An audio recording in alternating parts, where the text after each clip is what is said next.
জীবনের যত আয়োজন, যত প্রশ্ন আছে। আসসালামু আলাইকুম ওয়া রাহমাতুল্লাহি ওয়া বারাকাতুহু। আলহামদুলিল্লাহ ওয়াসসালাতু ওয়াসসালামু আলা রাসূলিল্লাহ ওয়া আলা আলিহি ওয়া আসহাবিহি ওয়া মান ওয়ালা মা বাদ। প্রিয় দর্শক, আমরা আজ এমন একটি প্ল্যাটফর্মে দাঁড়িয়ে আছি যেখানে আজকে থেকে পারফর্ম করবে কোরআন জিনিয়াসের সেই সকল বন্ধুরা যারা উপনীত হয়েছে তৃতীয় রাউন্ডে, স্বপ্নের তৃতীয় রাউন্ড। আজকে থেকে কেবলমাত্র আমরা তাদেরকে প্রশ্নই করব না, বরং আমরা এখানে যারা উপনীত হয়েছেন তাদের জ্ঞানের গভীরতা আরও আমরা যাচাই করার চেষ্টা করব। দর্শক, সবাইকে স্বাগত জানাচ্ছি কোরআনিক জিনিয়াসের থার্ড রাউন্ডে। আল্লাহ সুবহানাহু ওয়া তাআলার শুকর আদায় করি, যিনি আমাদেরকে এই পর্ব পর্যন্ত এই মহা আয়োজনটি আপনার সামনে প্রেজেন্ট করার সুযোগ করে দিয়েছেন। আলহামদুলিল্লাহ। প্রিয় দর্শক, আজকের পর্ব থেকে যারা আমাদের সাথে জয়েন করছেন তাদের ব্যাপারে রাসূলুল্লাহ সাল্লাল্লাহু আলাইহি ওয়াসাল্লাম বলেছেন, এর হচ্ছে আল্লাহ সুবহানাহু ওয়া তাআলা এর বিশেষ পরিবারভুক্ত। আল্লাহ তাআলা বলেছেন যে আল্লাহ সুবহানাহু ওয়া তাআলার প্রিয় পাত্র তারাই যারা আল্লাহ সুবহানাহু ওয়া তাআলাকে ভালোবাসে এবং আল্লাহ সুবহানাহু ওয়া তাআলাকে যারা তার কিতাবের মাধ্যমে খুঁজে পাওয়ার চেষ্টা করে। এবং আল্লাহ তাআলা বলেছেন, আলা ইন্না আউলিয়া আল্লাহি লা খাউফুন আলাইহিম ওয়া লা হুম ইয়াহজানুন, যারা আল্লাহর বন্ধু তাদের কোনো ভয় নাই, তাদের কোনো ডর নাই, অর্থাৎ তাদের কোনো আশঙ্কা নাই এবং কোনো আতঙ্ক নাই। তাদের দুনিয়াও কোনো টেনশন থাকবে না, আখিরাতেও কোনো টেনশন থাকবে না। আর আল্লাহ সুবহানাহু ওয়া তাআলার প্রিয় ভাজন হতে হলে আল্লাহর কিতাবের গভীরে আমাদেরকে প্রবেশ করতে হবে। যারা আজকে থেকে আমাদের সাথে জয়েন করেছেন তাদের সাথে কোরআনের গভীরতা নিয়ে আমরা আলোচনা করব ইনশাআল্লাহ। প্রিয় দর্শক, দ্বিতীয় রাউন্ড শেষে গিয়ে আমরা পেয়ে গিয়েছি 15 জন প্রতিযোগীকে, যাদেরকে আমরা সমান 5টি ভাগে বিভক্ত করেছি। আজকের এই পর্বে পারফর্ম করবে 3 জন প্রতিযোগী ইনশাআল্লাহ।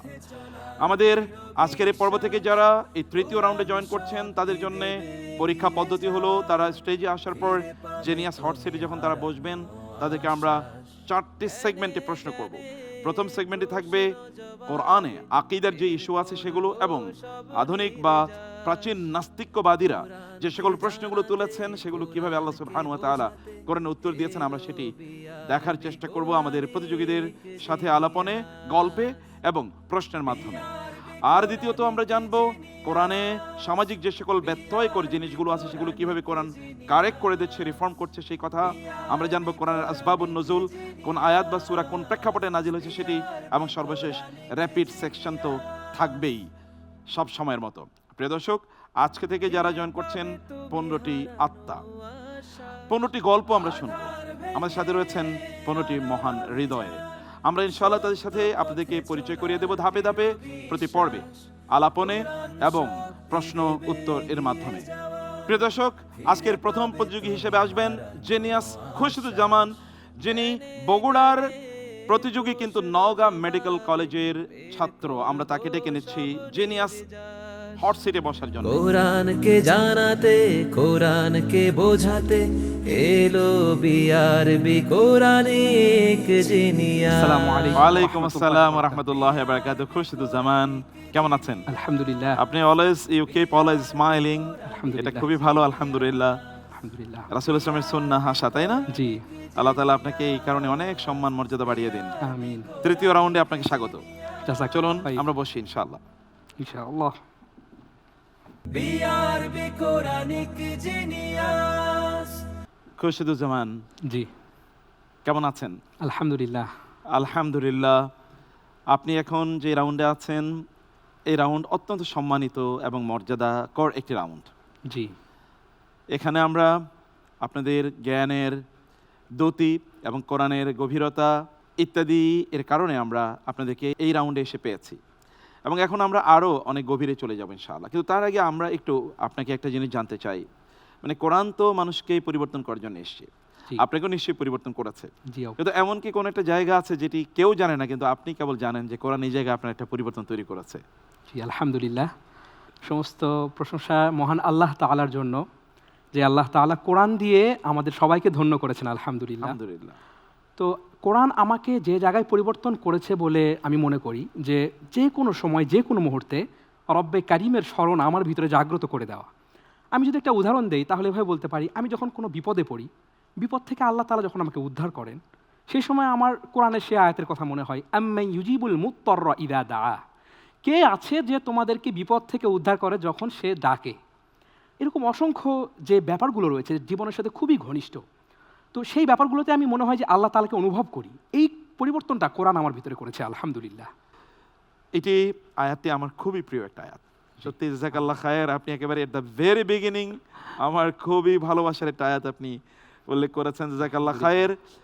আপনি তো জানেন আমরা শুরুতেই বলেছি যে আমরা এই রাউন্ডে এসে 4টি সেগমেন্টে প্রশ্ন করবো ইনশাআল্লাহ। জি প্রথম প্রশ্নটি থাকবে কোরআন অ্যান্ড আকিদা নিয়ে, কারণ কোরআনের তো মূল বক্তব্য হলো তাওহীদ, জি তাই না? তাহলে তাওহীদ কোরআন কিভাবে প্রতিষ্ঠিত করেছে সেটি আমরা জানতে চাইব। 3টি প্রশ্ন করব। You will get only 5 minutes to answer this 3 questions।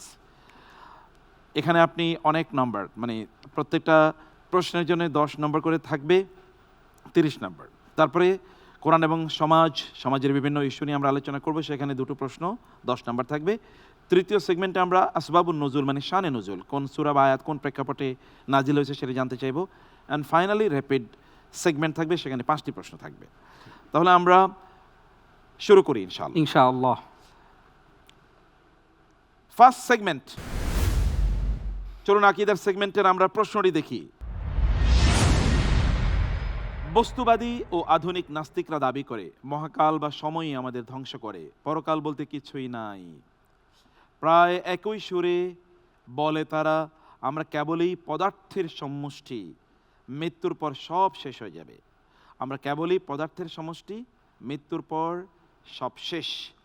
আল কোরআনে আল্লাহ তাআলা তাদের এই দাবির মূল ভিত্তি কি বলে চিহ্নিত করেছেন? কেন তারা এই দাবি করে? প্রবলেমটা কোথায়? চলুন আমরা অপশনগুলো দেখি। ক, তাদের নিছক ধারণা বা অনুমান। খ, তাদের দার্শনিক যুক্তি। গ, তাদের বৈজ্ঞানিক গবেষণা। ঘ, তাদের পূর্বপুরুষদের শিক্ষা। জি, আল্লাহ তাআলার উপর ভরসা করে আমি এই প্রশ্নের উত্তর হিসেবে বেছে নিচ্ছি অপশন ক, তাদের নিছক ধারণা বা অনুমান। তাদের নিছক ধারণা অর্থাৎ বস্তুবাদী বা নাস্তিকরা তারা যে দাবি করে মহাকাল অথবা সময়, এগুলোই তাদেরকে আসলে ধ্বংস করে দেবে। এরপরে আর পরকাল বলতে কোনো কিছুই নেই, এর মধ্যে তারা ডুবে যাবে, এর মধ্যে সব শেষ। There will be no after life, এরপর আর কোনো জীবন থাকবে না। তারা এই কথা বলছে। কোরআন তাদের এই দাবি, এটা কোনো নতুন দাবি না, নতুন নাস্তিকরা এই কথা বলছে এরকম না, প্রাচীন নাস্তিকরা একই কথা বলতো। আপনি বলছেন যে কোরআন তাদের এই দাবির ভিত্তি বলেছে নিছক ধারণা অথবা অনুমান। আপনি কোরআনের কোনো রেফারেন্স দিতে পারবেন এক্ষেত্রে? তারা বেশ কিছু কোশ্চেন করতো, যেমন ক্বালু আইযা মিতনা ওয়া কুন্না তুরাবান ওয়া ইযামান আইন্না লামাবউসুন। কিন্তু ঠিক এই কোশ্চেনের আলোকে যে ভিত্তিটা কি সেই রেফারেন্স আমার মনে আসছে না আর কি। আপনার কি কোথাও এরকম মনে আছে ইয়াখরুসুন এরকম কোনো শব্দ কোরআনে আছে? জি, ইন ইয়াত্তাবিউনা ইল্লা যান্না ওয়া ইনহুম ইল্লা ইয়াখরুসুন, সূরা ইউনুস। সরি ইউনুসে কি বলেছে? সেই হিসাবে অপশন ঘ হচ্ছে উত্তর। যাই হোক, না, অপশন ঘ উত্তর না, আপনার উত্তরটি ঠিকই ছিল। তাদের নিছক ধারণা এবং অনুমান, এই ইয়াত্তাবিউনা ইল্লা যান্না ওয়া ইনহুম ইল্লা ইয়াখরুসুন। আপনার উত্তরটি যথাযথ ছিল, আমরা উত্তরটি নিয়ে নিচ্ছি। আলহামদুলিল্লাহ। আলহামদুলিল্লাহ, আলহামদুলিল্লাহ। আমরা যাচ্ছি নেক্সট সেগমেন্টে। কোয়েশ্চেন, সূরা নাহলের 107 নম্বর আয়াতের প্রেক্ষাপট অনুযায়ী এই ব্যক্তিকে কোরআনের কোন সংজ্ঞায় ফেলা হয়েছে? চলুন আমরা দেখি অপশনগুলো। ক, অন্তরের রোগ বৃদ্ধি। খ, পরকালের ওপর দুনিয়াকে প্রাধান্য দেয়া। গ, নফসের ধোকায় পড়া। ঘ, জ্ঞানের স্বল্পতা। এই ব্যক্তি বা ব্যক্তির কোনো বিবরণ এখানে এই আয়াতে ব্যক্তির কথা আছে। আচ্ছা আচ্ছা। সূরা নাহলের 107 নম্বর আয়াতটি কি? আল্লাহ তাআলার উপর ভরসা করে আমি অপশন হিসেবে বেছে নিচ্ছি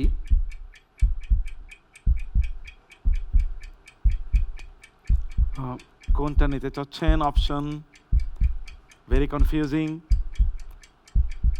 অপশন ঘ, জ্ঞানের স্বল্পতা। জ্ঞানের স্বল্পতা কোথায় থেকে এসে? আমি আর কি মনে করতে পারিনি। সূরা আন-নাহলের আয়াতটি হলো যালিকা বিআন্না মুস্তাহাব্বুল হায়াতাদ দুনিয়া ইস্তাহাব্বুল হায়াতাদ দুনিয়া আলাল আখিরা। আলাল আখিরা। এই আয়াতের উপর ভিত্তি করে আমরা বুঝতে পারছি অপশন ছিল খ, অর্থাৎ তারা পরকালের উপর দুনিয়াকে প্রাধান্য দিত। আমরা অপশনটি নিতে পারলাম না, এক্সট্রিমলি সরি। আলহামদুলিল্লাহ আলা কুল্লি হাল। যাচ্ছি পরবর্তী সেগমেন্টে। এই সেগমেন্টে আসবাবুন নুজুল নিয়ে প্রশ্ন থাকবে। কোয়েশ্চেন: সাহাবী হাতিব ইবনে আবি বালতাআ রাদিয়াল্লাহু তাআলা আনহু মানবিক দুর্বলতাবশত মক্কা বিজয়ের সামরিক গোপনীয়তা ফাঁস করে একটি চিঠি পাঠিয়েছিলেন। আল্লাহ তাআলা ওহীর মাধ্যমে তা জানিয়ে দিলেন রাসূলুল্লাহ সাল্লাল্লাহু আলাইহি ওয়াসাল্লামকে। সতর্ক বার্তা সহ সংশোধনের এই দিক নির্দেশনা কোন সূরার শুরুর আয়াতগুলোতে বর্ণিত হয়েছে? বুঝতে পেরেছেন? জি। ওকে, অপশনস: ক সূরাতুল হাশর আয়াত 1 থেকে 3, খ সূরাতুত তাওবা আয়াত 1 থেকে 3, গ সূরাতুল আনফাল আয়াত 1 থেকে 3, ঘ সূরাতুল মুমতাহিনা আয়াত 1 থেকে 3। জি, আল্লাহু জাল্লা ওয়া আলার উপর পূর্ণাঙ্গ ভরসা করে আমি উত্তর হিসেবে বেছে নিচ্ছি অপশন ঘ, সূরা মুমতাহিনা আয়াত 1 থেকে 3। সূরাতুল মুমতাহিনা, রাইট আনসার। আলহামদুলিল্লাহ। আলহামদুলিল্লাহ। ঘটনাটি আপনার জানা আছে? জি। হাতিব ইবনে আবি বালতাআ রাদিয়াল্লাহু তাআলা আনহু সে বিখ্যাত সাহাবী, বদরি সাহাবী। জি। কে ছিল? মক্কা বিজয়ের সময়ে যখন নবী সাল্লাল্লাহু আলাইহি ওয়াসাল্লাম যুদ্ধ অভিযানের প্রস্তুতি নিচ্ছিলেন, তো সেই সময়ে এই সাহাবী ব্যাপারটি জানতে পারেন। তো উনি চিন্তা করলেন যে আমি তো একাই মদিনায় আছি, আমার পরিবার ওদের কাছে আছে, তো সুতরাং যদি আমি কিছু একটা করি, ওদের হচ্ছে একটু সুদৃষ্টি যদি পেয়ে যায়, তাহলে হয়তো বা আমার পরিবারকে ওরা ভালো মতো একটু দেখভাল করবে, দেখে রাখবে। তো উনি জাস্ট এই চিন্তা ভাবনা থেকে ভাবলেন যে নবীজি যে মক্কা অভিযানে বের হচ্ছেন, এটা একজন নারীর মাধ্যমে এই নিউজটা তিনি পাঠাচ্ছিলেন আর কি। তো এই ব্যাপারটি আল্লাহ তাআলা ওহীর মাধ্যমে জানিয়ে দিয়েছিলেন এবং পরবর্তীতে আল্লাহ তাআলা ওনাকে ক্ষমাও করে দিয়েছিলেন। যাই হোক, ওমর রাদিয়াল্লাহু তাআলা বলছিলেন না যে ইয়া রাসূলুল্লাহ দানি আক্তুলু, আমি ওনার গর্দান উড়িয়ে দিই। উনুকা হাদাল মুনাফিক, জি জি, আমি তার গর্দান উড়িয়ে দেব। রাসূল সাল্লাল্লাহু আলাইহি ওয়াসাল্লাম কি বলেছিলেন? যে উনি বদরি সাহাবী। উনি বদরি সাহাবী, তুমি কি জানো না বদরি সাহাবীদের মর্যাদা কি? জি। যারা বদরে অংশগ্রহণ করেছেন তারা শ্রেষ্ঠতম সাহাবী। জি। এই কারণে তার এই ভুলটি, এটা একটা বড় ভুল ছিল, কিন্তু এই যে বদরে তিনি অংশগ্রহণ করেছেন, ঈমানের শ্রেষ্ঠতম পরীক্ষা। জি। বদরের দিবসকে আল্লাহ তাআলা বলেছেন ইয়াউমাল ফুরকান ইয়াউমাল তাকাল জামাআন। সেই অংশগ্রহণের কারণে আল্লাহ তাআলা তাকে ক্ষমা করে দিয়েছেন। সুবহানাল্লাহ। সুবহানাল্লাহ, আপনি রাইট আনসার দিয়েছেন। আলহামদুলিল্লাহ। আলহামদুলিল্লাহ। আমরা যাচ্ছি লাস্ট সেগমেন্টে, র্যাপিড সেগমেন্ট। 5টি প্রশ্ন, জি। পাবেন 2 মিনিট সময়। স্টার্ট। আজ মানুষ পরিচয়, জাতি বা যোগ্যতা নিয়ে অহংকার করে, অন্যকে ছোট করে। আদম আলাইহিস সালামকে সিজদা না করার সময় ইবলিসের একই ভুল হয়েছিল, তার ভুলটি কি ছিল? অপশনস: আদেশ বুঝতে না পারা, খ নিজের উৎসকে শ্রেষ্ঠ মনে করা, গ ফেরেশতাদের প্রতি বিদ্বেষ, ঘ আদম আলাইহিস সালামের জ্ঞান অস্বীকার। জি, আমি চুজ করছি অপশন খ, নিজের উৎসকে শ্রেষ্ঠ মনে করা। নিজের উৎসকে শ্রেষ্ঠ মনে করা মানে সে মনে করেছে যে আনা খায়রুম কারণ খালাকতানি মিন নার, আপনি আমাকে আগুন দিয়ে তৈরি করেছেন, আদমকে তৈরি করেছেন মাটি দিয়ে, আমি তার চেয়ে শ্রেষ্ঠ। Right answer. আলহামদুলিল্লাহ। পরবর্তী প্রশ্ন। আধুনিক সমাজে নানা মতবাদ থাকলেও নবীদের দাওয়াত একটি বিষয়ের উপরেই স্থির ছিল, তারা মানুষকে সবচেয়ে আগে কি থেকে ফিরতে বলেছিলেন? অপশনস: ক রাজনৈতিক দ্বন্দ্ব, খ অর্থনৈতিক অন্যায়, গ শিরক ও ভুল উপাসনা, ঘ সামাজিক বিশৃঙ্খলা। উত্তর হিসেবে আমি চুজ করছি অপশন গ, শিরক ও ভুল উপাসনা। শিরক ও ভুল উপাসনা নবী রাসূলদের দাওয়াতের কেন্দ্রবিন্দু এটাই ছিল আসলে। Right answer. আলহামদুলিল্লাহ। Next question. বিচ্ছেদের সিদ্ধান্ত আজ অনেক সময় তাড়াহুড়া করে নেওয়া হয়, তালাকের পর কোরআনে নির্ধারিত অপেক্ষাকালের প্রধান উদ্দেশ্য কি? অপশনস: ক সামাজিক সম্মান রক্ষা, খ আর্থিক হিসাব নির্ধারণ, গ বংশ পরিচয় নিশ্চিত করা, ঘ সম্পর্ক পুনর্বিবেচনার সুযোগ দেয়া। জি, আমি উত্তর হিসেবে বেছে নিচ্ছি অপশন ঘ, সম্পর্ক পুনর্বিবেচনার সুযোগ দেয়া।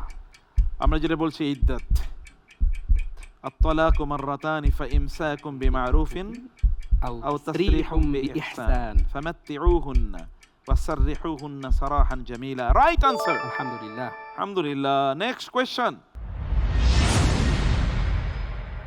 মানুষ ইতিহাস জানলেও অনেক সময় তা থেকে শিক্ষা নেয় না। কোরআনে অতীত জাতির ধ্বংসের ঘটনা বারবার বলার উদ্দেশ্য কি? অপশনস: ক, ইতিহাস সংরক্ষণ; খ, ভয় দেখানো; গ, ভবিষ্যতের জন্য সতর্কতা ও শিক্ষা; ঘ, নবীদের মর্যাদা দেখানো। জি, আমি উত্তর হিসেবে চুজ করছি অপশন গ, ভবিষ্যতের জন্য সতর্কতা ও শিক্ষা।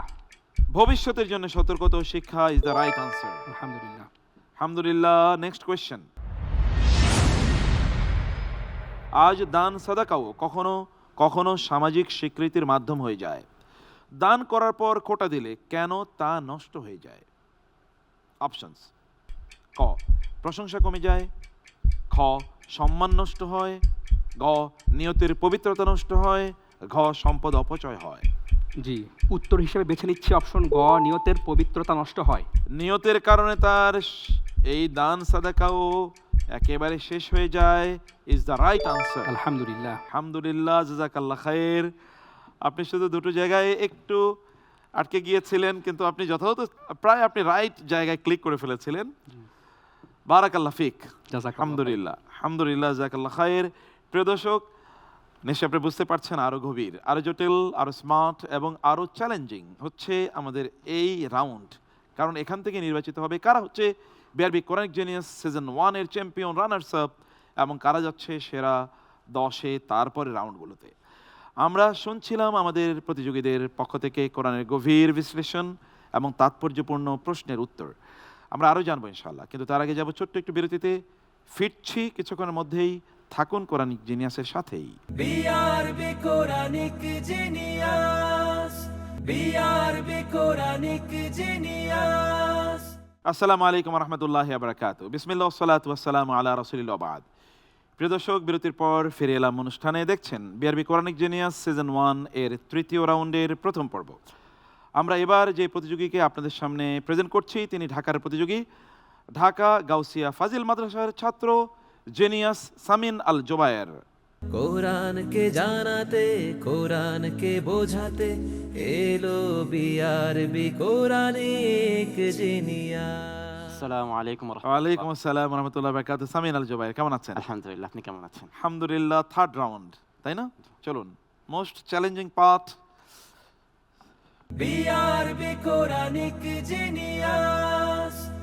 সামিন আল জোবায়ের, থার্ড রাউন্ড কেমন লাগছে আপনার?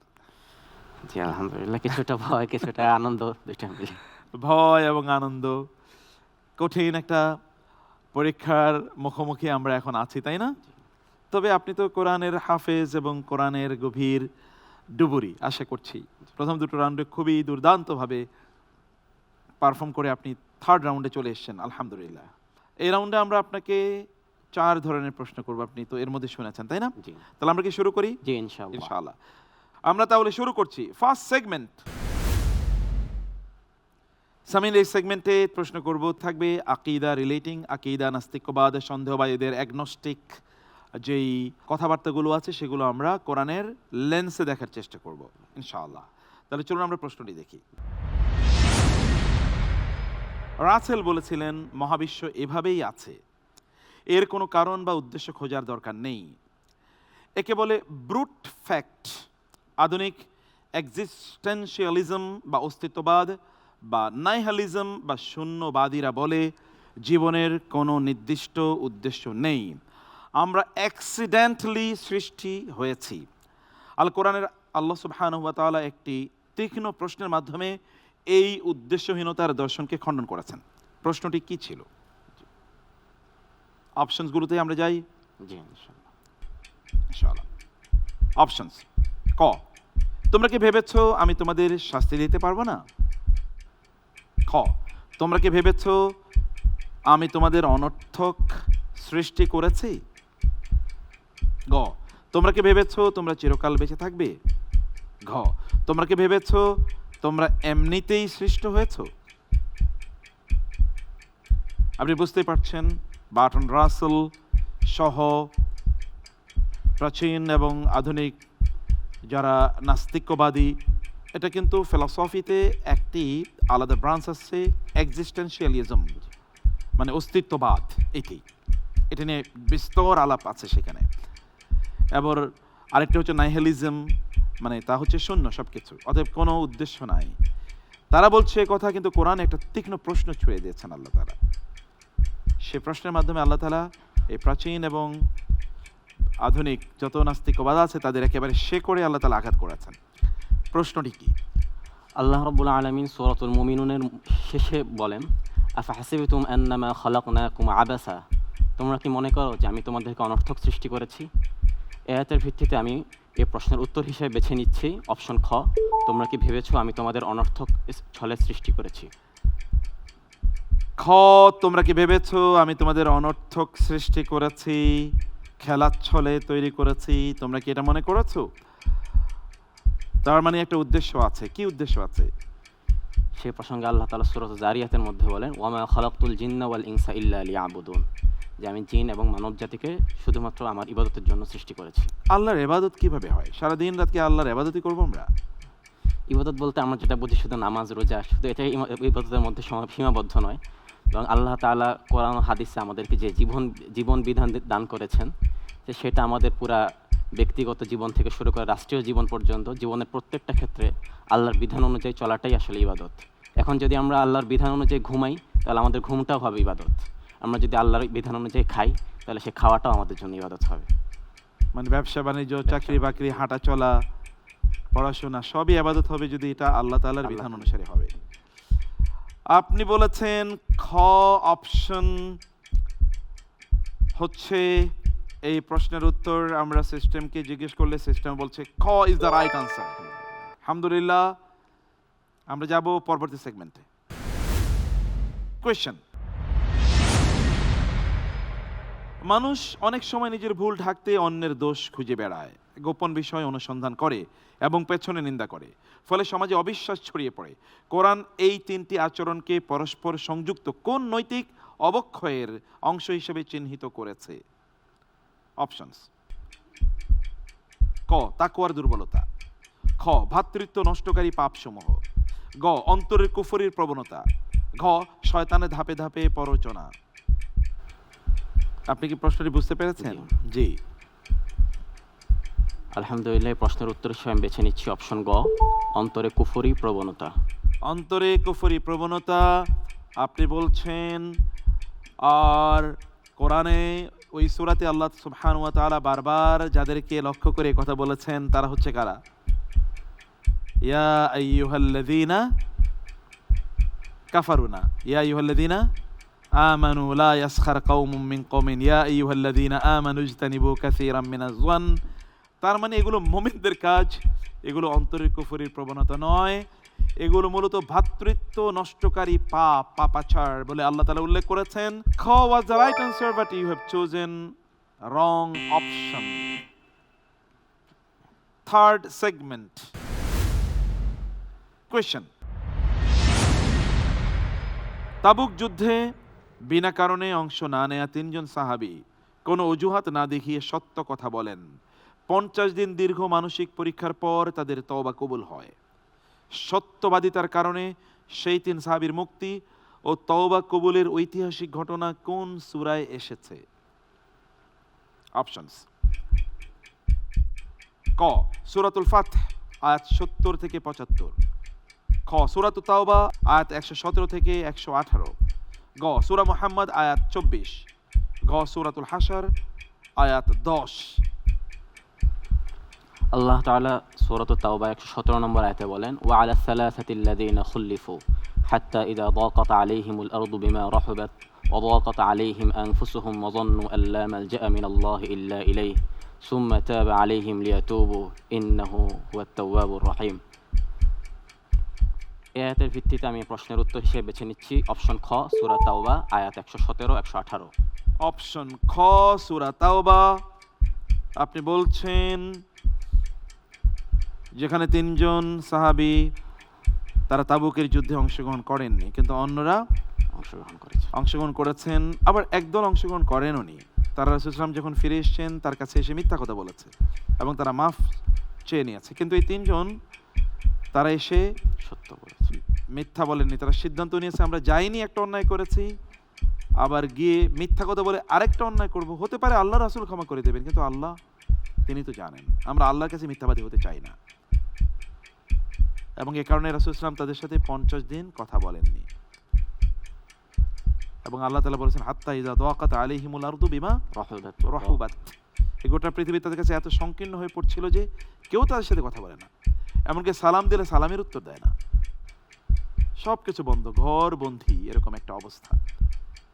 50 দিন পর ওয়াজান্নু আল্লা মালজা মিনাল্লাহি ইল্লা ইলাইহি সুম্মা তাবা আলাইহিম লিয়াতুবু, এরপর আল্লাহ তাদের প্রতি অনুগ্রহশীল হলেন যেন আল্লাহর কাছে তারা ফিরে আসে, এবং তারা তওবা করলেন। আল্লাহ তাআলা তাদের তওবা এমনভাবে কবুল করে নিলেন যে কোরআনে আল্লাহ সুবহানাহু ওয়া তাআলা এটি লিপিবদ্ধ করে দিলেন। কিয়ামত পর্যন্ত মুসলিমরা মসজিদে, মিম্বরে, মাহফিলে, মসজিদে, মাদ্রাসায়, সব জায়গায় তারা এটা তেলাওয়াত করবে, তাই না? সূরা তাওবা, আমরা বারবার তাওবার কথাই বলেছি, আর সূরাটির নামও তাওবা। সত্যি অর্থে যেই সূরা এসছে সূরা তাওবাই, আপনার আনসারটি যথাযথ হয়েছে, আলহামদুলিল্লাহ। আলহামদুলিল্লাহ। আমরা একেবারে শেষের সেগমেন্টে চলে এসেছি। এখানে আমরা আপনাকে 5টি প্রশ্ন করব, আপনি সময় পাবেন 2 মিনিট থেকে 3 মিনিট, এর মধ্যে আপনাকে উত্তর দিতে হবে। চলুন আমরা প্রশ্নগুলো দেখি। মানুষ কখনো বড় অন্যায় একদিনে পৌঁছায় না। ছোট ভুলকে তুচ্ছ মনে করতে করতে ধীরে ধীরে সে সীমা অতিক্রম করে। কোরআন শয়তানের এই কৌশলকে কিভাবে চিহ্নিত করেছে? অপশনস: ক, মানুষকে হঠাৎ বিদ্রোহে ঠেলে দেয়। খ, ধাপে ধাপে পথভ্রষ্ট করে। গ, শুধু অজ্ঞ মানুষকে বিভ্রান্ত করে। ঘ, কেবল সামাজিক চাপ ব্যবহার করে।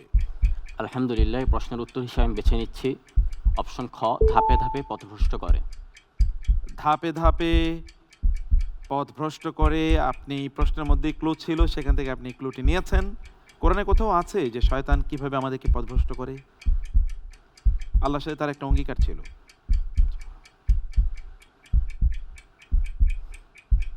লাআতিয়ান্নাহুম মিন বাইনি আইদিহিম ওয়া মিন খালফিহিম ওয়া আন আইমানিহিম ওয়া আন শামাইলিহিম ওয়া লা তাজিদু আকসারাহুম শাকিরিন। খ is the right answer. Next question. গুহাবাসীরা শহরে খাদ্য আনার জন্য কাকে পাঠাতে চেয়েছিল? অপশনস: ক, যে সবচেয়ে পবিত্র খাবার আনতে পারবে তাকে। খ, যে খুবই সতর্ক যেন লোকেরা তাকে না চিনতে পারে। গ, যে সবচেয়ে মজাদার খাবার আনতে পারবে। ঘ, ক ও খ। আলহামদুলিল্লাহ, এই প্রশ্নের উত্তর হিসেবে আমি বেছে নিচ্ছি অপশন ঘ, ক ও খ। ক ও খ কোথায় আছে কোরআনে? কি বলা হয়েছে? কাহাফের সূরাতুল কাহাফে আছে আইয়ুহুম আসকা তুআমান, তাই না? আমরা বুঝতে পারছি ঘ ইজ দ্য রাইট আনসার। আলহামদুলিল্লাহ। আলহামদুলিল্লাহ। পরবর্তী প্রশ্ন। অনেক সময় সত্যের পথে চলা মানুষ সংখ্যায় কম থাকে আর ভ্রান্ত পথে সংখ্যাগরিষ্ঠ হয়ে ওঠে। এই অবস্থায় কোরআন মুমিনকে কি শিক্ষা দেয়? অপশনস: ক, সংখ্যাগরিষ্ঠই সত্যের মানদণ্ড। খ, শক্তি সাফল্যের মূল কারণ। গ, সময়ের সাথে সত্য পরিবর্তিত হয়। ঘ, সত্যের উপর অটল থাকাই চূড়ান্ত সাফল্য আনে। আলহামদুলিল্লাহ, এই প্রশ্নের উত্তর হিসেবে আমি বেছে নিচ্ছি অপশন ঘ, সত্যের উপর অটল থাকাই চূড়ান্ত সাফল্য আনে। সত্যের উপর অটল থাকাই চূড়ান্ত সাফল্য আনে। কিন্তু আমরা তো দেখি ডেমোক্রেসিতে বলা হয় মেজরিটি মাস্ট বি গ্রান্টেড। কোরআন কি বলছে? কাম মিন ফিআতিন কালিলাতিন গালাবাত ফিআতান কাসীরাতান বিইজনিল্লাহ। কোরআনে বারবার বহু সংখ্যাকে নিন্দা করা হয়েছে, কম সংখ্যাকে প্রশংসা করা হয়েছে। ঘ ইজ দ্য রাইট আনসার। আলহামদুলিল্লাহ। Next question. সূরা ইউনূস অনুসারে মুশরিকরা যখন বলেছিল এ কোরআন পরিবর্তন করো অথবা অন্য কোরআন নিয়ে আসো, তখন নবীজি সাল্লাল্লাহু আলাইহি ওয়াসাল্লামকে কি জবাব দিতে আদেশ করা হয়েছিল? অপশনস: ক, আমি কি পরিবর্তন করতে পারি। খ, আমি কেবল ওহী অনুসরণ করি। গ, অপেক্ষা করো আযাব আসবে। ঘ, আমি এটি লিখি নাই। আলহামদুলিল্লাহ, এই প্রশ্নের উত্তর হিসেবে আমি বেছে নিচ্ছি অপশন খ, আমি কেবল ওহী অনুসরণ করি। কিভাবে আছে কোরআনে? মনে পড়ছে না। যখন তাদেরকে বলা হয়েছিল ইতি বিকুরআনিন গায়রি হাদা আও বাদদিল, তখন তিনি কি বলেছিলেন? আপনার আনসারটি যথাযথ হয়েছে, আলহামদুলিল্লাহ। আমরা যাচ্ছি লাস্ট কোয়েশ্চেনে। শোনামাত্র গ্রহণ নয়, বরং সত্য যাচাই করে সঠিক পথ বেছে নেয়াই জ্ঞানের লক্ষণ। কোরআন জ্ঞান সম্পন্ন মানুষের কোন গুণকে বিশেষভাবে উল্লেখ করেছে? অপশনস: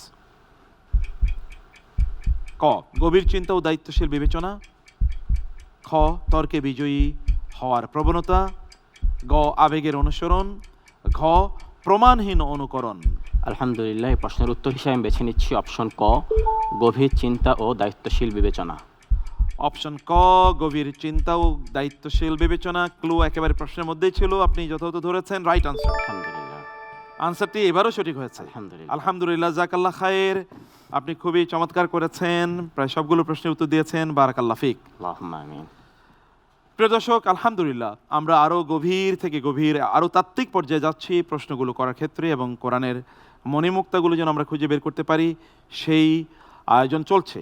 আপনারা যারা আমাদের সাথে আছেন সবাইকে অনেক অনেক কৃতজ্ঞতা। আমরা আজকের সর্বশেষ প্রতিযোগীর পারফরমেন্স দেখব, কিন্তু তার আগে যাব আরেকবার ছোট্ট বিরতিতে। থাকুন আমাদের সাথেই। BRB Quranic genius, BRB Quranic genius. আসসালামু আলাইকুম রহমতুল্লাহি ওয়া বারাকাতুহু। বিসমিল্লাহ ওয়াসসালাতু ওয়াসসালামু আলা রাসূলিল্লাহ ওয়া বা'দ। প্রিয় দর্শক, বিরতির পর ফিরে এলাম অনুষ্ঠানে। দেখছেন BRB Quranic genius season 1, powered by BRB hospitals limited. আমরা তৃতীয় রাউন্ডের প্রথম পর্বে আজকের প্রথম দুইজন প্রতিযোগীর কাছ থেকে দুর্দান্ত পারফরমেন্স দেখেছি, কোরআনের অনেক গুরুত্বপূর্ণ তথ্য জেনেছি, বিশেষ করে আকীদা, যেগুলো আমরা নাস্তিকবাদের লোকেরা মানুষকে কনফিউজ করার জন্যে যে সকল যুক্তি তারা উপস্থাপন করে, সেগুলো কোরআন কীভাবে খণ্ডন করে, আধুনিক নাস্তিক্যবাদ এবং প্রাচীন নাস্তিক্যবাদের মধ্যে যেন কোনো পার্থক্য নাই, সেটা আমরা দেখতে পাচ্ছি। আমাদের প্রতিযোগীগণ, কোরআনিক জেনিয়াসরা, তারা অসাধারণভাবে এগুলো প্রেজেন্ট করছেন। সেই ধারাবাহিকতায় এখন যাকে আপনার সামনে প্রেজেন্ট করছি, তিনি ঢাকার প্রতিযোগী, নর্থ সাউথ ইউনিভার্সিটির ছাত্র, জেনিয়াস মাসনুন তাহসিফ। কোরআনকে জানাতে, কোরআনকে বোঝাতে এলো বিআরবি কোরআনিক জিনিয়াস। আসসালামু আলাইকুম রহমতুল্লাহি ওয়া ওয়ালাইকুম বারাকাতুহু। আসসালাম ওয়া রাহমাতুল্লাহি ওয়া বারাকাতুহু। মাসনুন, কেমন আছেন? আলহামদুলিল্লাহ, আপনি কেমন আছেন মাহতারাম? আলহামদুলিল্লাহ, বারাকাল্লাহ ফিক। চলুন আমরা শুরু করি ইনশাআল্লাহ। জি ইনশাআল্লাহ। BRB Quranic genius. মাসনুন, আপনাকে মোবারকবাদ জানাচ্ছি থার্ড রাউন্ডে। জাযাকাল্লাহু খাইরান। আল্লাহ তাআলা আপনাকে উত্তম প্রতিদান দান করুন। আল্লাহুম্মা। আমরা জানি যে এটাও এক ধরনের এমন ময়দান, যে ময়দানে আমরা জ্ঞানের যুদ্ধে অবতীর্ণ হয়েছি, তাই না? জি আর যখন আমরা যুদ্ধের ময়দানে যাই, তখন সেখানে আমাদেরকে আল্লাহ তাআলা বলেছেন ফাসবুতু, এবং আমরা আল্লাহর কাছে দোয়াও করি, ইয়া মুকাল্লিবাল কুলুব সাব্বিত কলবি আলা দীনিক। আলা দীনিক। হে অন্তরকে পরিবর্তনকারী, তোমার দিনের উপর আমাদেরকে সুদৃঢ় রাখো, অটল রাখো। আল্লাহ তাআলা আপনাকেও যেন সেই সাবাত দান করেন, সেটা আমরা আল্লাহর কাছে দোয়া করি। আল্লাহুম্মা আমিন। আল্লাহুম্মা আমিন। তাহলে আমরা শুরু করি আজকের পর্ব ইনশাআল্লাহ। জি ইনশাআল্লাহ। আপনি জানেন যে আমরা 4টে সেগমেন্টে আপনাদেরকে প্রশ্ন করব ইনশাআল্লাহ, এবং সেগমেন্টগুলো বিভিন্ন ইস্যুতে থাকবে। তাহলে আমরা শুরু করছি ইনশাআল্লাহ। First segment. এই সেগমেন্টে থাকবে তাওহীদের ইস্যু, অর্থাৎ আকীদার ইস্যু, এবং মডার্ন যেই নাস্তিক্যবাদ আছে সেখান থেকেও আমরা কিছু রেফারেন্স হতে পারি নেব ইনশাআল্লাহ। চলুন আমরা দেখি প্রথম প্রশ্ন। স্রষ্টা একজন কেন? একাধিক স্রষ্টা থাকলে সমস্যা কি হতো? গ্রিক ও হিন্দু দর্শনে একাধিক ঈশ্বরের কথা বলা হয়। সূরা আল আম্বিয়ার 22 নম্বর আয়াতে আল্লাহ তাআলা একক স্রষ্টা, যেটাকে আমরা বলছি মনোথেইজম, এর পক্ষে কোন অকাট্য লজিক্যাল আর্গুমেন্ট বা যুক্তি পেশ করেছেন? অপশনস: ক, তারা একে অপরের সাথে যুদ্ধ করত; খ, মানুষ বিভ্রান্ত হয়ে স্রষ্টাকেই অস্বীকার করত; গ, তারা সৃষ্টিকে ভাগ করে নিত। গ, আসমান ও জমিনে উভয় স্থানে বিশৃঙ্খলা ছড়িয়ে পড়ত। জি ইনশাআল্লাহ, এই প্রশ্নের উত্তর হিসেবে আমি বেছে নিচ্ছি অপশন ঘ, আসমান ও জমিন উভয়ই বিশৃঙ্খল হয়ে যেত। তার মানে যদি একাধিক স্রষ্টা থাকতো, একাধিক ইলাহ থাকতো, তাহলে আপনি বলছেন সব জায়গায় বিশৃঙ্খলা ছড়িয়ে পড়তো। জি, কিভাবে? আল্লাহ আযজা ওয়া জাল্লা সূরা আল-আনবিয়ার 22 নম্বর আয়াতে বলেছেন, লাউ কানা ফীহিমা আলিহাতুন ইল্লাল্লাহু লাফাসাদাতা। জি, যদি আল্লাহ ব্যতীত রেখে একাধিক বা অধিক সত্তা বা ইলাহ বা স্রষ্টা থাকতো, সেক্ষেত্রে আসমান এবং জমিন উভয় স্থানে বিশৃঙ্খলা সৃষ্টি হতো। এটা কিভাবে সম্ভব? মানে কিভাবে হতে পারতো জিনিসটা? বিষয়টা হচ্ছে এরকম যে যদি একজন ইলাহ থাকে তখন হচ্ছে তার সৃষ্টির উপর এবং সকল বিষয়ের উপর তিনি একচ্ছত্র ক্ষমতার অধিপতি, তাকে চ্যালেঞ্জ করার কেউ থাকে না। যদি একাধিক ইলাহ থাকে, একাধিক উপাস্য থাকে, সেক্ষেত্রে হয়ে যায় কি তারা একজন আরেকজনের সঙ্গে ক্ষমতার দ্বন্দ্বে বা রেষারেষিতে লিপ্ত হবে। সেক্ষেত্রে তাদের নিজেদের মধ্যে যুদ্ধ লেগে যাবে। সেক্ষেত্রে ঈশ্বরদের মধ্যে যদি লড়াইটা লেগে যায়, তখন হচ্ছে মানে সৃষ্টি আর কাকে অনুসরণ করবে। একটি দেশে যদি দুজন সমানভাবে ক্ষমতার দাবিদার থাকে, তাহলে সেখানে যুদ্ধ অনিবার্য। জি, তখন এক ইলা যদি বলতো এতদিন সূর্য পূর্ব দিক থেকে উঠতেছে, আজকে থেকে আমার নির্দেশে পশ্চিম দিক থেকে উঠবে। জি, এতদিন সূর্য 24 ঘন্টায় রোটেট করতো, এখন থেকে 48 ঘন্টায় রোটেট করবে। ঠিক আছে, এই বছর আমি বৃষ্টি দেবো না। ও বলছে এই বছর আমি বৃষ্টি দেবো। যেমন আমরা দেখি যে অন্যান্য ধর্মগুলোতে তাদের দেবতারা কিন্তু মারামারি করছে, যেমন গ্রিক মেথোলজিতে দেবতারা মারামারি করছে। জি। আবার অন্য ধর্মাবস্থায় কিন্তু দেখা যাচ্ছে একজনের ওয়াইফ আর একজনে তাকে হয়তো বা হাইজ্যাক করে নিয়ে যাচ্ছে গড বা দেবতারা, এরকম আমরা দেখি। ফলে বিশৃঙ্খলা ছড়িয়ে পড়ার সম্ভাবনা সেখানে শতভাগ ছিল, আপনি বলছেন। এবং মানব ইতিহাসও এরকম অবস্থা আমরা দেখতে পাই, ক্ষমতার দ্বন্দ্ব। জি, তাতে কোরআনে আল্লাহ তাআলা বলেছেন, লাউ কানা ফীহিমা আলিহাতুন ইল্লাল্লাহু লাফাসাদাতা। আপনি ঘ অপশন নিয়েছেন, আর আমাদের সিস্টেম এবং অ্যানালাইসিস বলছে ঘ ইজ দ্য রাইট আনসার। আলহামদুলিল্লাহ। আলহামদুলিল্লাহ। আমরা যাচ্ছি নেক্সট সেগমেন্টে। প্রশ্ন, কিছু মানুষ দুনিয়ায় অন্যায় শক্তি, সম্পদ বা প্রভাব ব্যবহার করে নিজেকে নিরাপদ মনে করে, যেন তাদের কোনো জবাবদিহি নাই। কোরআন এমন আত্মপ্রবঞ্চিত নিশ্চয়তাকে কোন মৌলিক ভ্রান্ত ধারণা হিসেবে প্রত্যাখ্যান করেছে? অপশনস: ক, আল্লাহর শাস্তি না আসাকে নিরাপত্তা মনে করা। খ, দুনিয়ার স্থায়িত্বকে বাস্তব মনে করা। গ, নিজের আমলকে মুক্তির নিশ্চয়তা ভাবা। ঘ, মানুষের প্রশংসাকে আল্লাহর সন্তুষ্টি মনে করা। কিছু মানুষ তাদের অন্যায় শক্তি, সম্পদ ইত্যাদি ব্যবহার করার পরেও তারপরে তারা নিরাপদ, তারা মনে করছে যে তাদের কোনো জবাবদিহি করতে হবে না। জি ইনশাআল্লাহ, এই প্রশ্নের উত্তর হিসেবে আমি বেছে নিচ্ছি অপশন ক, আল্লাহর শাস্তি না আসাকে নিরাপত্তা মনে করা। আল্লাহর শাস্তি না আসাকে তারা নিরাপদ মনে করছে, কারণ যদি শাস্তির সাথে সাথে আসতো তাহলে তারা ধ্বংস হয়ে যেত। ধ্বংস হয়ে যেত। এ কারণে আল্লাহ সুবহানাহু ওয়া তাআলা ফামাহহিলিল কাফিরিনা আমহিলহুম রুয়াইদা, একটু ছাড় দিচ্ছেন দেখার জন্যে, আর এটাকেই তারা তাদের নিরাপত্তা মনে করছে। আপনি বলছেন ক ইজ দ্য রাইট আনসার। আলহামদুলিল্লাহ। আলহামদুলিল্লাহ, আলহামদুলিল্লাহ। আমরা যাচ্ছি নেক্সট সেগমেন্টে। কোয়েশ্চেন, বদর যুদ্ধের বন্দীদের বিষয়ে দুনিয়াবি লাভের চেয়ে আখিরাতের অগ্রাধিকার এবং মুক্তিপণ গ্রহণের সিদ্ধান্তে আল্লাহর পক্ষ থেকে সূক্ষ্ম ভৎসনা আসে কোন সূরায়? অপশনস: ক, সূরা তাওবা আয়াত 67। খ, সূরাতুল হাশর আয়াত 6। গ, সূরাতু মুহাম্মদ আয়াত 4 এবং ঘ, সূরাতুল আনফাল আয়াত 67। জি ইনশাআল্লাহ, এই প্রশ্নের উত্তর হিসেবে আমি বেছে নিচ্ছি অপশন ঘ, সূরাতুল আনফাল আয়াত নম্বর 67। মা কানা লিনাবিয়্যিন আন ইয়াকুনা লাহু আসরা হাত্তা ইউসখিনা ফিল আরদ। হাত্তা ইউসখিনা ফিল আরদ। আপনি বলছেন ঘ, অপশন সিস্টেম বলছে that was the exact answer.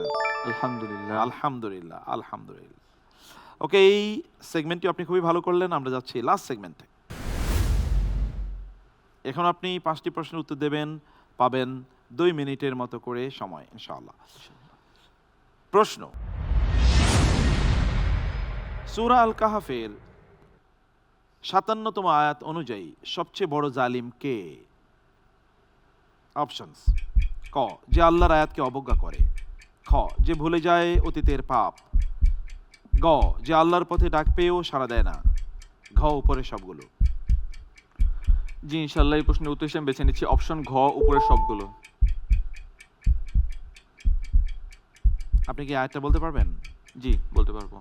আল্লাহ আযজা ওয়া জাল বলেন, ওয়ামান আযলামু মিম্মান যুক্কিরা বিআয়াতি রাব্বিহি। রাইট আনসার, আলহামদুলিল্লাহ। আলহামদুলিল্লাহ।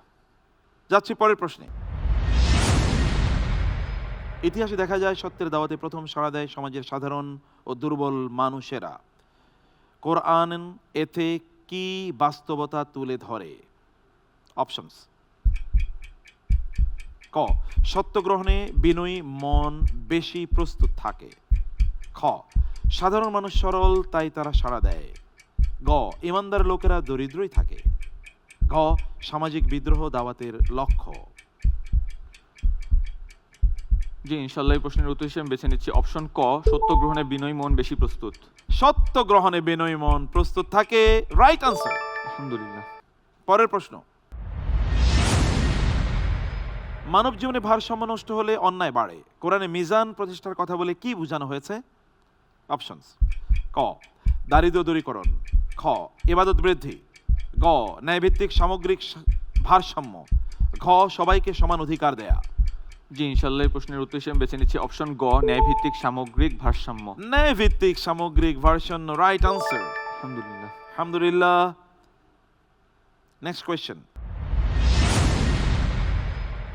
বিপদের সময় মানুষ আল্লাহকে ডাকে কিন্তু নিরাপদ হলে অনেকেই ভুলে যায়। এই আচরণ কোন ঈমানি দুর্বলতার পরিচয়?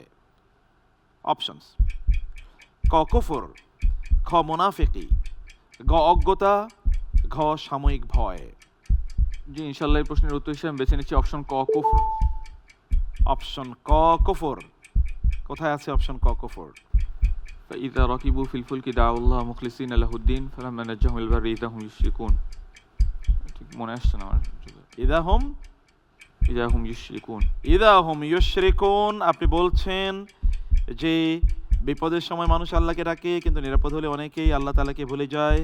এটি ঈমানি দুর্বলতার পরিচয়, মানে এটা ঈমানের মধ্যে একটা দুর্বলতার পরিচয়।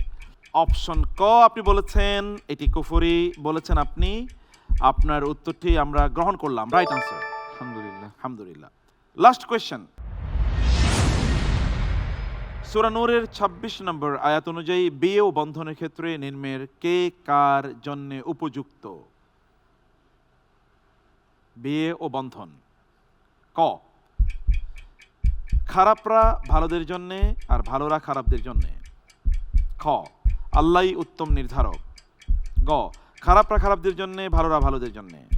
ঘ, উপরের সবগুলো। জি ইনশাল্লাহ এই প্রশ্নের উত্তর হিসেবে বেছে নিচ্ছি অপশন গ, খারাপরা খারাপদের জন্য, ভালোরা ভালোদের জন্য।